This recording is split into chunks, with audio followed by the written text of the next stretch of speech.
কোনো কিছুতেই যেন থামানো যাচ্ছে না নোবেলকে। কখনো মদ্যপানের অভিযোগে, কখনো ধর্ষণের মতো অভিযোগে আটক হন, ছাড়াও পান। ছাড়া পেয়েই ফের ফিরে আসেন আপন স্বভাবে। কয়েক মাস আগেই নারী নির্যাতন মামলায় গ্রেপ্তার হয়ে তাকে যেতে হয়েছিল কারাগারে, কিন্তু সে গল্পের রেশ কাটতে না কাটতেই আবারও শিরোনামে নোবেল। এবার অভিযোগ উঠেছে ওভার চালককে মারধরের। রাজধানীর কল্যাণপুর এলাকা থেকে তাকে আটক করে মিরপুর মডেল থানা পুলিশ।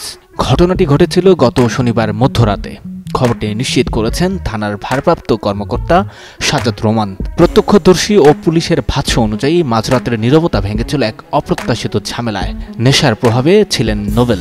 অ্যাপ নির্ভর একটি প্রাইভেট কার ভাড়া করে গন্তব্যস্থল হাবুলের পুকুরপাড় এলাকায় পৌঁছান তিনি। কিন্তু গাড়ি গন্তব্যে পৌঁছানোর পরও নোবেল নামতে নারাজ।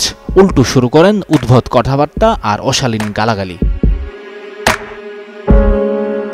তর্কাতর্কি যখন চরমে ওঠে, সে সময় নোবেল উত্তেজিত হয়ে চালক আকবর হোসেনের উপর চড়াও হন। শুরু করেন মারধর। রাস্তার পাশে এই অপ্রত্যাশিত দৃশ্যে দ্রুতই জড়ো হতে থাকে উৎসুক জনতা।